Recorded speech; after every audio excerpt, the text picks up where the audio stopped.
Nellore court ఫైళ్ల missing కేసులో మంత్రి కాకాణి గోవర్ధన్ రెడ్డికి సీబీఐ క్లీన్ చిట్ ఇచ్చింది.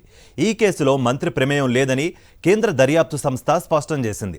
ఏడాది పాటు 88 మంది సాక్షులను విచారించిన సీబీఐ 403 పేజీల ఛార్జ్షీట్ దాఖలు చేసింది. నెల్లూరు కోర్టులో ఫైళ్ల మాయం కేసు రాష్ట్ర రాజకీయాల్లో పెద్ద సంచలనమే అయింది. 2022 ఏప్రిల్ 13న నెల్లూరు జిల్లా కోర్టులో ఫైళ్లు మాయమయ్యాయి. దీంతో స్థానిక తెలుగుదేశం నేతలు మంత్రి కాకాణిపై తీవ్ర ఆరోపణలు చేశారు. కోర్టు ఫైళ్లను చోరీ చేయించారని కాకాణిపై సోమిరెడ్డి ఆరోపణలు చేశారు. గతంలో తాను కాకాణిపై కోర్టుకు సమర్పించిన డాక్యుమెంట్లు మాయమయ్యాయని అభియోగం మోపారు. ఈ కేసులో తనకెలాంటి సంబంధం లేదని మొదటి నుంచి చెబుతూ వస్తున్న మంత్రి కాకాణి హైకోర్టును ఆశ్రయించారు. సీబీఐ విచారణకు తాను సిద్ధమని హైకోర్టులో మంత్రి కాకాణి ముందే చెప్పారు. హైకోర్టు ఆదేశాల మేరకు ఈ కేసును సీబీఐ విచారణ చేపట్టింది.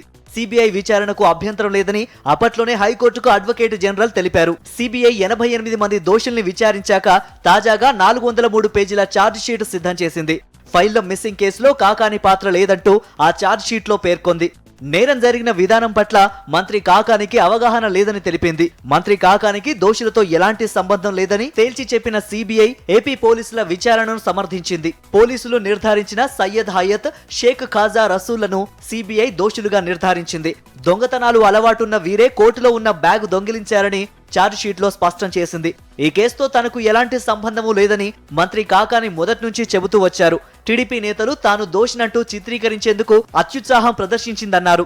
దీన్ని గోవర్ధన్ రెడ్డి చేసేసాడని చెప్పి పాప మా సోమిరెడ్డి అయితే ఏదో ఉపాహార కేసో అపహార కేసో ఒకటి చెప్పి దాని మీద ఎంత శిక్ష పడుతుందో కూడా తేల్చేశాడు, ఖరారు చేశాడు. జడ్జి గారి కన్నా ముందు స్పీడ్గా ఈయనే ట్రయల్ పూర్తి చేసేసాడు. ఇది అంత పెద్ద కేసు, ఎంత పెద్ద కేసు కాబట్టి దీంట్లో నుంచి గోవర్ధన్ రెడ్డి తప్పించుకునే పనే లేదని అన్నాడు. ఈ కేసులో సీబీఐ మంత్రి కాకానికి క్లీన్ చీట్ ఇవ్వడంతో టీడీపీ నేతలు 2 ఏళ్లుగా చేసిన ఆరోపణలన్నీ సీబీఐ ఛార్జ్ షీట్ తో పటాపంచలయ్యాయి.